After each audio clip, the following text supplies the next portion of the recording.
김시영 목사님 오늘 나오셔서 말씀 증거하실 텐데 지금은 현재 분당 불꽃교회에서 부목사님으로 사역하고 계시고요. 잘 알고 계시듯이 정미숙 장로님, 김영기 권사님 첫째 아들입니다. 너무나 잘생기시고 우리 김영기 권사님의 어린 시절 같아요. 너무나 많이 닮으셔서 또 이렇게 사진으로만 봤다가 실물은 또 처음 봤는데 얼굴에 쓰여 있는 것 같아요. 착함 이렇게 쓰여 있어요. 너무나 선하시고 또 성품도 좋으시고 또 은혜로운 이제 목사님 오셨는데 또 빵까지 준비해 오셨어요. 빵을 준비해 오셔서 이제 가실 때마다 가실 때 빵을 하나씩 또 가져가시길 바랍니다. 우리 나오셔서 우리 항상 기도하며 깨어 있으라라는 제목으로 말씀 증거할 때 큰 은혜 받으시기 바랍니다. 우리 나오실 때 큰 박수로 환영하겠습니다.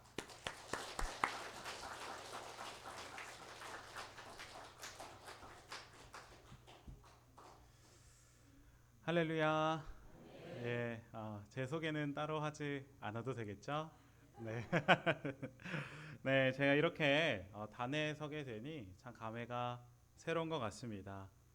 여기 제가 어렸을 때부터 신앙을 가르쳐 주시고 또 신앙의 본이 되신 장로님들 또 권사님들 집사님들 계신데 너무나도 반갑고 감사한 마음뿐입니다.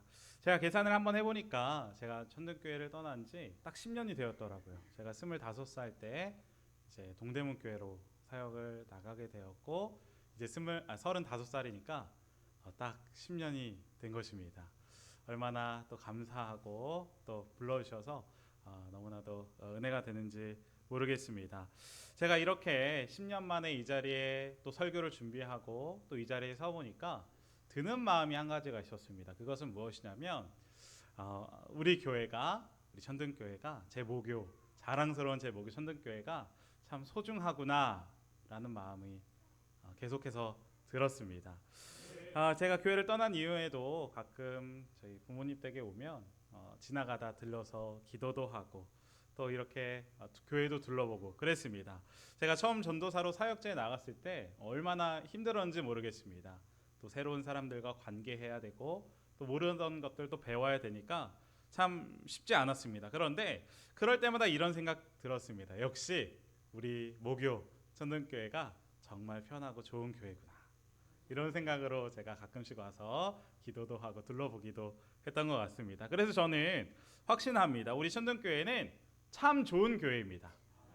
너무 좋은 교회죠. 네. 우리 그런 의미에서 한번 인사하기 원합니다. 우리 옆 사람, 뒷사람 보시면서 천등교회 참 좋은 교회입니다. 인사해 볼까요? 네, 감사합니다. 네. 천등교회 참 좋은 교회입니다. 그리고 저는 제 모교인 우리 천등교회를 참 사랑합니다. 너무 사랑합니다. 그래서 그런 의미에서 인사 한번 더 하겠는데요. 우리 사랑합니다. 이렇게 또 인사해 볼까요? 옆 사람, 뒷 사람 보시면서 사랑합니다. 네, 네, 감사합니다. 네. 그리고 또 오늘 이렇게 저를 불러주시고 또 단에 세워주신 우리 권석철 담임 목사님께 감사의 인사를 드리겠습니다. 감사합니다, 목사님. 네, 제가 오늘 이 밤에 우리 천등교회 성도님들과 어떤 말씀을 나눌까 고민을 많이 했습니다. 말씀을 준비하면서 기도도 하고 또 얼마나 긴장이 되던지요. 밤잠도 설치면서 이게 준비하는 가운데 한 가지 마음이 들었습니다. 그것은 무엇이냐면 제가 만난 하나님에 대해서 말씀드리면 참 좋겠다라는 마음이 들었습니다. 제가 만난 하나님. 왜냐하면 저는 우리 천등교회에서 하나님을 만났기 때문입니다. 저는 천등교회에서 하나님을 만났습니다. 저는 아직도 그 순간을 잊지를 못합니다. 아직도 생생합니다. 교육관이 있었는데 옆에 있는 교육관인데 리모델링 하기 전 교육관 기억하십니까? 부엌이 있고 그 교육관 거기서 여름 성경 학교를 했던 것 같습니다. 거기서 부흥회를 하는데 제가 초등학생 때 얼마나 그때 뜨겁게 기도회를 했던지요. 거기서 하나님을 만나게 되었고 잠시만 이제 눈물은 아닌데 눈이 따가워서 눈물이 나요. 네, 죄송합니다. 제가 그때 부흥회를 하는 가운데 강사 목사님은 기억이 나지 않아요. 그런데 하나님이 제 마음에 찾아오셨습니다. 그때 얼마나 눈물이 나던지요. 그리고 제가 이렇게 하나님께 고백했습니다. 하나님, 제가 하나님께 쓰임 받는 사람 되고 싶습니다. 기도가 나왔어요. 그래서 그때부터 제 꿈이 목사가 되는 것이었습니다. 어디 가든지 꿈이 적는 곳이 있으면 목사라고 적었고, 사람들이 물어보면 네, 저는 목사님이 되는 게 꿈입니다 라고 이야기했습니다. 자, 그런데 제가 그렇게 하나님 만나고 목사님 되겠다라고 사람들에게 이야기했는데, 여기서 부끄러운 이야기를 하나 해야 될 것 같습니다. 그것은 무엇이냐면, 제가 막상 하나님 만나고 청소년기를 지나고 또 클 때 성인이 될 때까지 신앙생활을 잘 성실히 하지 못했다라는 것입니다. 제가 어떻게 신앙생활했냐면, 여기 계신 우리 장로님들과 특히 김성기 장로님과 또 우리 박진영 선생님, 이미정 선생님 너무나도 잘 아실 텐데, 제가 지각을 밥 먹듯이 하고요, 또 헌금 생활도 잘 못하고, 또 심지어는 뭐 이상한 뭐 콜라에 밥 말아 먹다가 걸려서 도망가기도 하고요. 제가 왜 그런 일을 했었는지 이불킥입니다. 생각만 해도 흑역사인 것 같은데, 제가 그때 왜 그랬을까 곰곰이 생각해 보니까 이유가 있었습니다. 모교였기 때문이에요. 얼마나 목회가 편했던지, 여기 어머니도 계시고 아버지도 계시고, 어렸을 때 제가 다녔으니까 저 성도님께서 다 아시니까 저를 이해해 주실 것 같고 봐주실 것 같고 마음이 좀 느슨해졌던 것이죠. 자, 그런데 제가 전도사로 나가서 많은 훈련을 받았습니다. 하나님께서 저를 하나부터 10까지 다 가르쳐 주셨어요. 하나님 앞에 깨지기도 하고 혼나기도 하고 배우기도 많이 배웠습니다. 그리고 그 가운데 제가 가장 크게 배운 것이 있다면 바로 복음이었습니다. 복음. 너무나도 부족한 죄인, 자격 없는 저를 하나님께서 불러주셨고, 하나님께서 누구보다 저를 사랑하신다는 것을 처절하게 배우게 하셨던 것 같습니다. 그리고 복음 앞에 서니까 제가 생각했던 것보다 제가 훨씬 더 방탕한 사람이었다는 것을 주님께서 가르쳐 주셨습니다. 사실 저는 앞서 이야기했지만 신앙생활 잘 못했어도 신앙생활을 이 정도면 잘하는 것 아닌가라고 생각했을 때가 있었습니다. 왜냐하면 제가 하나님 만나고 예배만큼은 빠지지 않았기 때문입니다. 주일 성수 한 번도 빠지지 않았고, 또 토요일 되면 봉사도 하고, 또 뭐 여러 가지 사역들 이 전동교회 있을 때 참 많이 했습니다. 또 그리고 아까 목사님이 말씀해 주셨지만 가끔가다 성도님들께서 착하다, 뭐 선하다 이런 얘기를 많이 해주셔서 저는 어떻게 생각했냐면, 제가 꽤 괜찮은 사람, 또 교회 열심히 다니는 사람인 줄로 알았습니다. 그런데 복음 앞에 서 보니까, 다시 하나님 앞에 제가 서 보니까 제가 얼마나 방탕하고 더러운 죄인이었는지 하나님께서 깨닫게 해주셨습니다. 그리고 제 모습을 보면서 한 성경 인물을 떠올리게 하셨는데, 바로 누구였냐면 탕자. 그 탕자 중에서도 첫째 아들을 저에게 보여주셨습니다. 누가복음 15장을 보면 탕자가 나오죠. 이 둘째 아들 탕자, 아버지의 유산을 가지고 집을 나가서 아버지의 유산 다 날려버렸습니다. 그런데 이 둘째 아들 탕자가 아버지께 돌아오자 아버지 어떻게 하셨죠? 다시 맞아주시고 안아주시고 입 맞춰주시고 아들로 회복시켜 주셨습니다. 받아주셨죠. 그런데 이 둘째 탕자에 비해서 첫째 아들은 완전히 달랐습니다. 이 맏아들은 아버지 집에 머물면서 열심히 일하고 성실히 일하고 누구보다 모범적인 사람이었죠. 누가 그를 방탕하다고 말할 수 있었겠습니까? 그런데 성경을 깊이 읽어보면 이 맏아들이 둘째 아들, 둘째 탕자보다 더 아버지의 마음을 아프게 했다라는 것을 볼 수가 있습니다. 그것을 어디에서 보게 되냐면, 이 큰아들이 둘째 탕자가 돌아왔을 때 기뻐하지 않는 것에서 보게 됩니다. 이 큰아들 아버지가 둘째 아들이 돌아온 것을 맞아주고 잔치를 열자 어떻게 했죠? 분노하기 시작했습니다. 누가복음 15장 29절의 말씀입니다. 한번 잘 들어보십시오. 나는 이렇게 여러 해를 두고 아버지를 섬기고 있고 아버지의 명령을 한 번도 어긴 일이 없는데 나에게는 친구들과 함께 즐기라고 염소 새끼 한 마리도 주신 일이 없습니다. 그런데 창녀들과 어울려서 아버지의 재산을 다 삼켜버린 이 아들이 오니까 그를 위해서 살찐 송아지를 잡으셨습니다. 첫째가 분노하는 것입니다. 아버지, 저 둘째는 다 아버지 재산 날려버렸는데 저에겐 아무것도 해주지 않으셨습니까? 분노하는 것이죠. 이 첫째 아들이 몰라도 너무 모르는 것입니다. 첫째 아들 아버지와 함께 있으니까 아버지의 모든 것이 자기 것임을 완전히 몰랐다라는 것이죠. 아버지의 마음을 모르는 첫째 아들이었습니다. 심지어 그는 돌아온 동생을 내 동생이라고 부르지도 않았습니다. 아버지의 아들이라고 했죠. 동생이 돌아온 것이 아니라 자기와 전혀 상관없는 남이 집으로 돌아온 것입니다. 아버지의 마음 전혀 알려고도 하지 않았고 전혀 모르고 오직 자기 자신만 생각했던 것입니다. 내가 아버지께 열심히 했으니 아버지도 나에게 더 많이 해주십시오. 아버지의 마음이 얼마나 아팠겠습니까? 그런데 누가 그런 사람이었다는 것입니까? 제가 그런 사람이었다라는 것입니다. 제가 첫째 탕자와 같은 사람이었습니다. 교회는 다니지만 예배는 빠지지 않고 다니지만 주님과 전혀 연결되지도 않았고 하나님 마음 알려고 하지도 않았습니다. 그냥 그렇게 신앙생활했던 것입니다. 제가 하나님 만나니까 얼마나 눈물이 나던지요. 이 시간 우리의 모습이 혹시 큰아들의 모습이 아닌지 또 제 어렸을 적 모습과 같지 않은지 한번 우리의 마음을 점검해 보기 원합니다. 분명 교회를 지키고 교회의 일꾼이 필요합니다. 그러나 문제는 겉으로 보기에 신실하지만 마음 중심이 과연 하나님과 연결되어 있냐라는 것입니다. 분명 첫째 아들 같은 사람이 있습니다. 그래서 성경은 우리에게 계속 경고합니다. 겉으로는 교회 열심히 있고 신실해 보이지만 하나님의 마음과 완전히 다른 일을 행하며 살아가는 자들이 있다는 것이죠. 마태복음 7장 말씀에 주님의 이름으로 예언도 하고 귀신도 쫓아내고 주님의 이름으로 많은 기독도 해냈지만 주님 그들에게 뭐라고 하셨습니까? 나는 너희를 도무지 알지 못한다. 불법을 행하는 자들아 내게서 떠나가라 라고 말씀하셨습니다. 그리고 그런 사람 가운데 특별히 어떤 사람이 있었습니까? 바리새인들이 있었죠. 바리새인들 율법을 잘 지켰습니다. 겉으로는 누구보다 하나님의 말씀을 살아가는 것처럼 보였습니다. 그러나 예수님 그들의 마음 꿰뚫어 보시고 말씀하셨습니다. 하나님을 살아가는 것이 너희 속에 없음을 알았노라. 주님 말씀하신 것처럼 하나님을 사랑하지도 않으면서 겉으로 얼마든지 잘할 수 있죠. 체면 때문에, 직분 때문에, 천국 가고 하나님 복 주신다는 어떤 조건 때문에, 그리고 그렇게 신앙생활하는 것을 종교성이라고 합니다. 종교적인 열심을 가진 사람은 지킬 것이 있으면 정말 잘 지키죠. 겉으로 보면 너무나도 신실해 보입니다.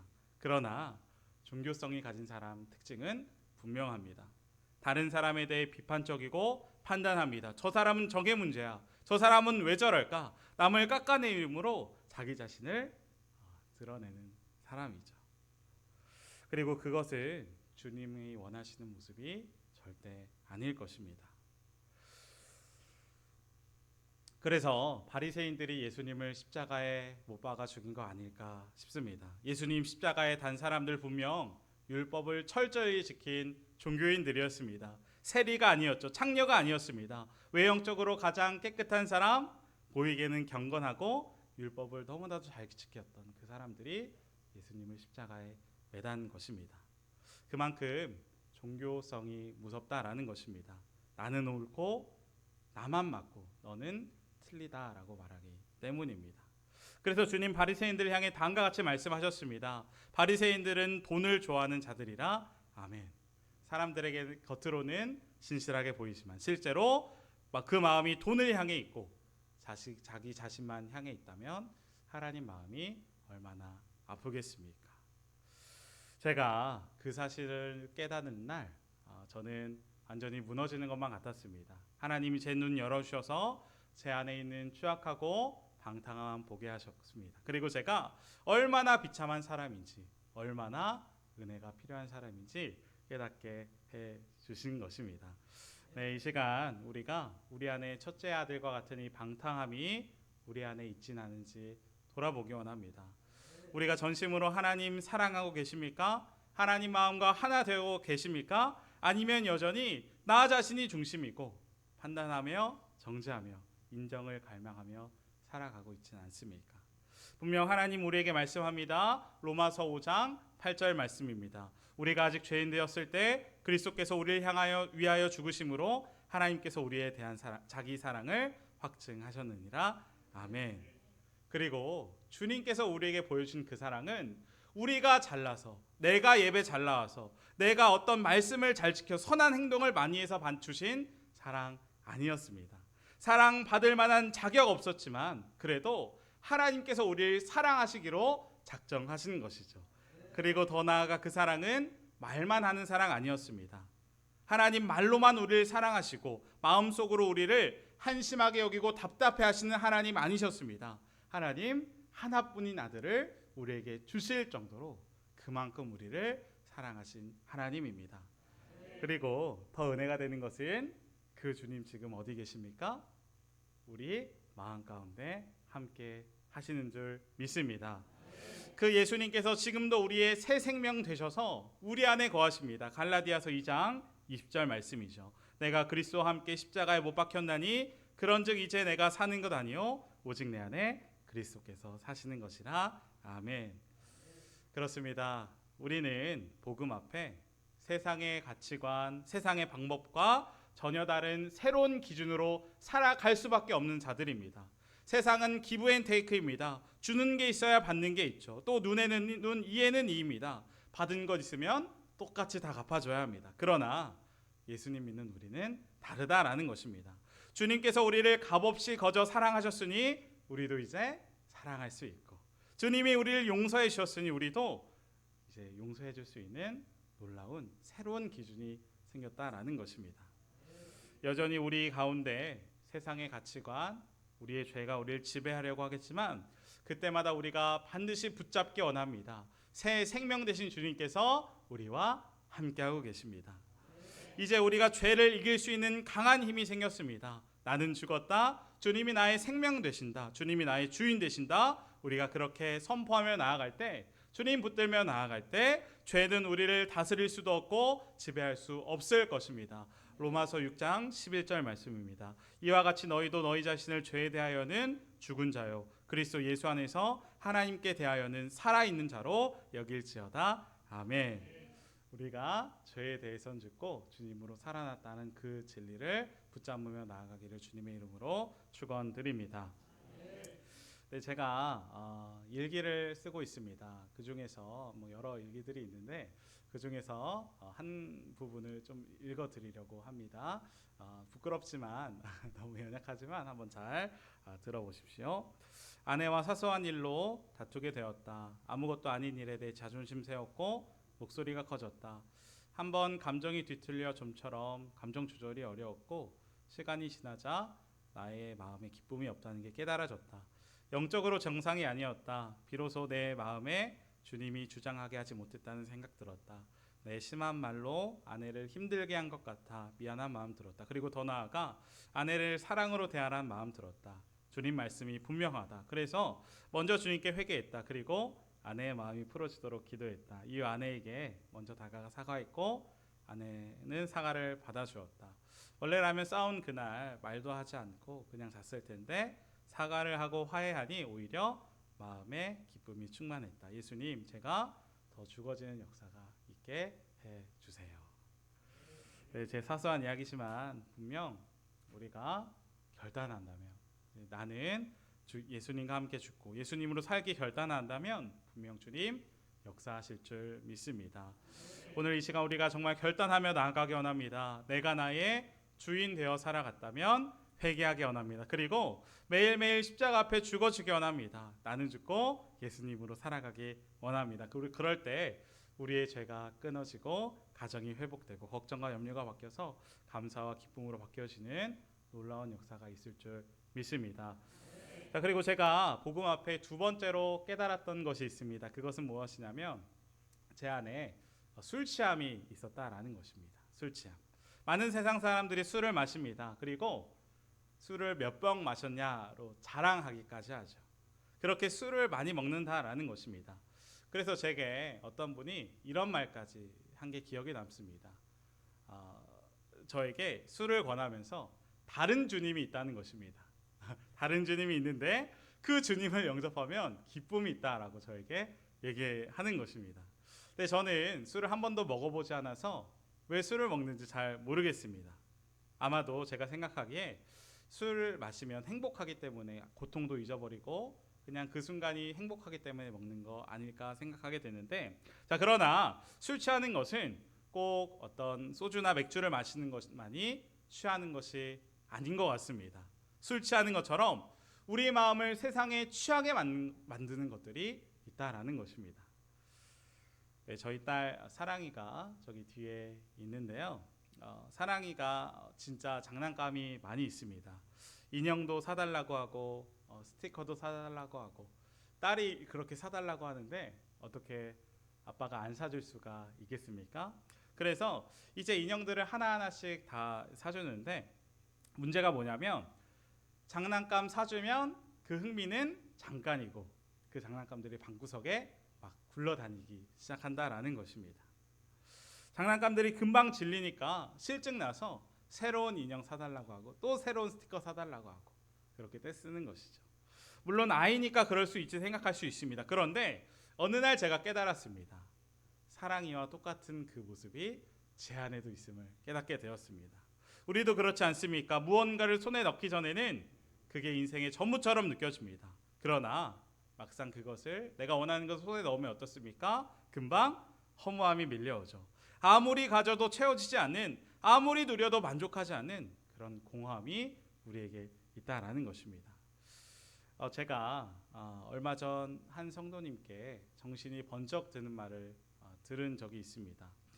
제가 딸이 아파서 새벽 기도도 잘 못 나가고 또 집에 기도도 못하고 일찍 들어가고 뭐 그런 날이었습니다. 그런데 그분이 어느 날 제게 말씀하시기를 딸이 우상이 될 수도 있어라고 무섭게 말씀하시는 것입니다.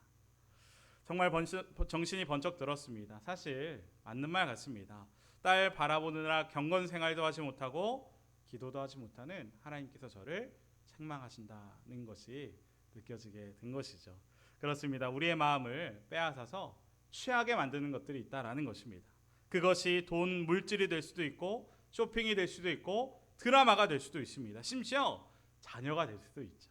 예배도 드리고 교회도 다니지만 정작 우리의 마음을 빼앗아 기쁘게 하는 것들은 세상 다른 곳에 있을 수도 있다라는 것입니다.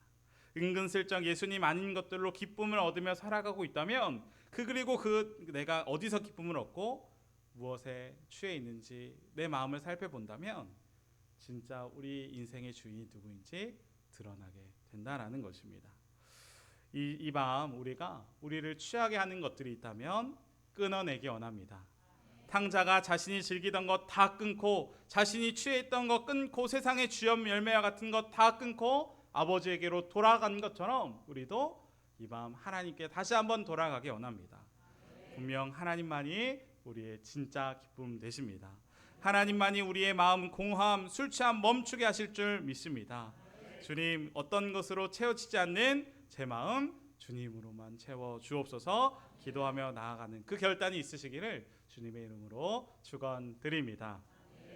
자, 그리고 마지막으로 제가 복음 앞에서 제 안에 있었던 가장 큰 문제가 있었는데 그것은 무엇이냐면 염려였습니다. 염려. 우리는 때로 염려하는 것을 작은 문제처럼 여기는 경향이 있죠. 앞서 보았던 방탕함과 술 취함과는 뭐 그런 것들은 해결받아야 하는 심각한 문제라고 생각하지만 뭐 걱정하는 거, 염려하는 것, 뭐 사람이라면 다 누구나 그렇지 않나? 라고 작게 여깁니다. 어떻게 걱정 없이 살아라며 작게 생각하는 경향이 있다라는 것이죠. 그래서 이 염려가 방탕함과 술 취함보다 훨씬 더 큰 죄가 아닐까 싶습니다. 그렇다면 왜 염려하는 것, 걱정하는 것이 그렇게 큰 죄일까요? 답은 염려가 우리의 시선을 하나님이 아닌 문제에 고정시키기 때문입니다. 염려는 하나님 나라를 위해 아무것도 하지 못하게 만드는 무서운 도구입니다. 뭘 먹지, 어떻게 살지, 내일은 괜찮을까? 세상 것들에 마음을 빼앗긴 채 걱정만 하다가 하나님 앞에 나아갈 수도 있다라는 것이죠. 그것이 오늘 35절 말씀에 잘 나오지 않습니까? 분명 그날이 덕과 같이 갑자기 지구상 모든 사람에게 임할 텐데 그렇게 걱정하고 염려만 하다가 주님 앞에 서게 되면 우리가 하나님 앞에 무슨 말을 할 수 있겠습니까? 주님께서 분명 우리에게 물어보실 것입니다. 너는 나를 위해 무엇을 하다 왔니? 하나님 앞에 그 질문 앞에 하나님, 저는 염려만 하다 왔습니다 라고 말할 수밖에 없는 비참한 인생이 될 수도 있다라는 것입니다. 분명히 염려, 걱정 하나님께로부터 온 것 아닙니다. 그래서 주님 우리에게 계속해서 말씀하시죠. 여호수아 1장 9절 말씀에 마음을 강하게 하고 담대히 하라, 두려워 말며 놀라지 말라. 마태복음 6장 31절 말씀에 염려하여 이르기를 무엇을 먹을까, 무엇을 마실까, 무엇을 입을까 하지 마라. 빌립보서 4장 6절 말씀에 아무것도 염려하지 말고 오직 모든 일에 기도와 간구로 너희 구할 것을 감사함으로 아뢰라. 주님은 우리에게 끊임없이 말씀하시는 것입니다. 걱정, 염려 다 내려놓으라 라는 것이죠. 분명 걱정하는 것은, 염려하는 것은 우리가 주님 앞에 신실하게 나아가지 못하고 있다는 증거가 됩니다. 이제 우리는 분별하기 원합니다.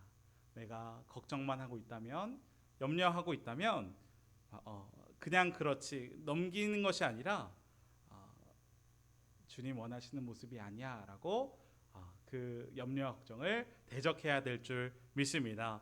분명 염려는 하나님께서 주신 것 아닙니다. 사단이 우리의 인생 쓸모없게 만들기 위한 전략이죠. 그러니 우리가 마음을 강하게 하고 주님 붙잡음으로 염려가 우리 마음에 스며들 수 없게 만들어야 할 것입니다.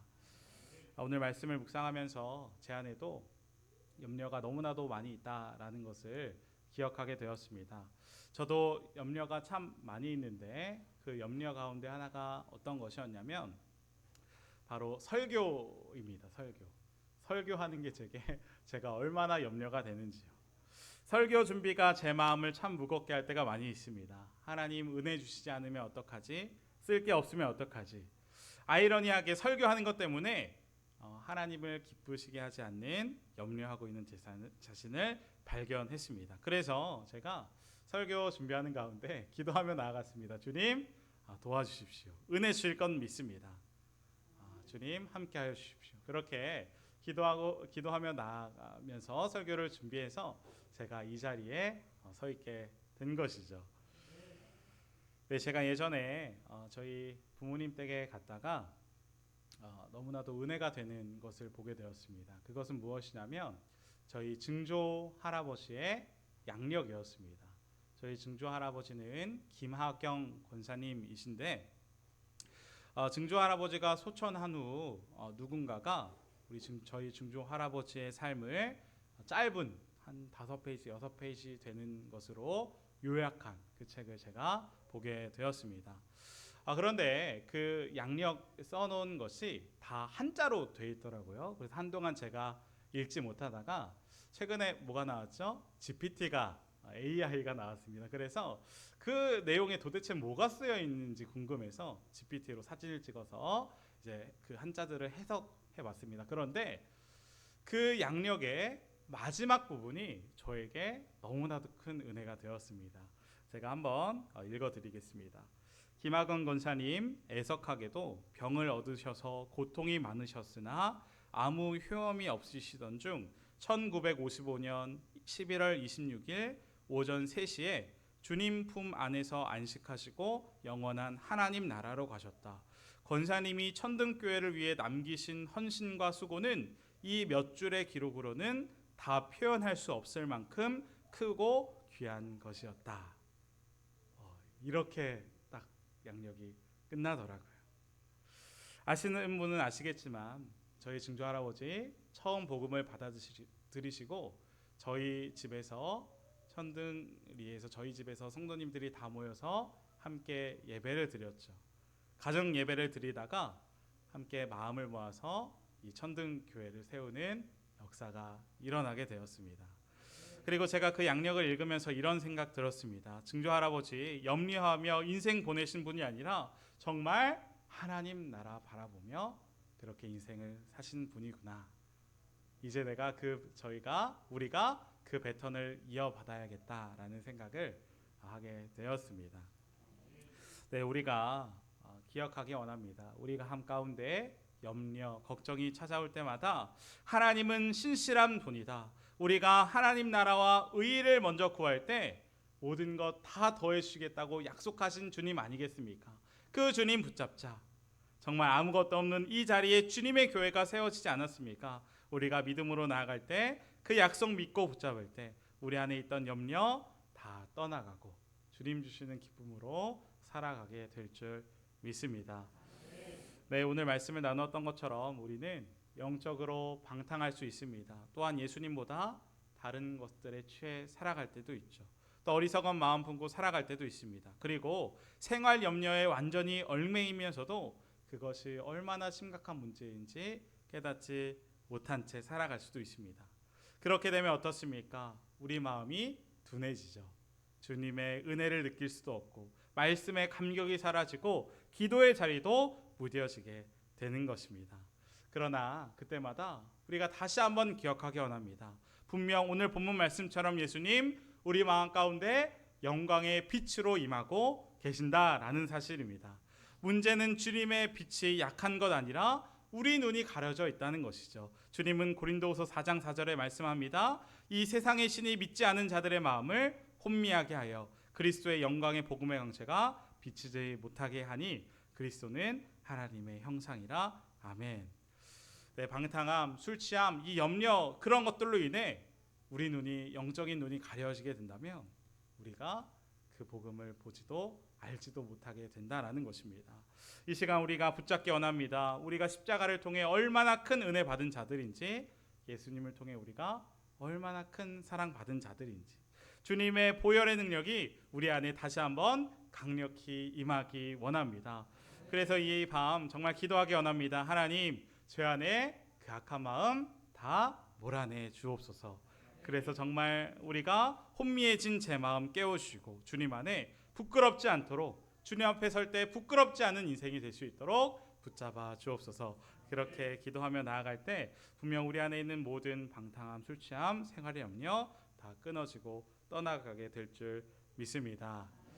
네, 우리 시간 잠깐 찬양하고 기도하기 원합니다. 우리 찬양할 텐데 주님여 이 손을 함께 찬양했으면 좋겠습니다. 제가 설교를 준비하는 가운데 이 찬양이 너무나도 은혜가 되었습니다. 때로는 제가 주님을 알아도 그 영적인 눈이 가리워져서 보지 못할 때가 얼마나 많은지, 주님 제 손 붙잡아 주옵소서. 주님 다시 한번 우리 마음 가운데 주님의 그 큰 사랑 부어 주옵소서. 제가 그 마음으로 우리 같이 주님여 이 손을 함께 찬양하며 나아가겠습니다.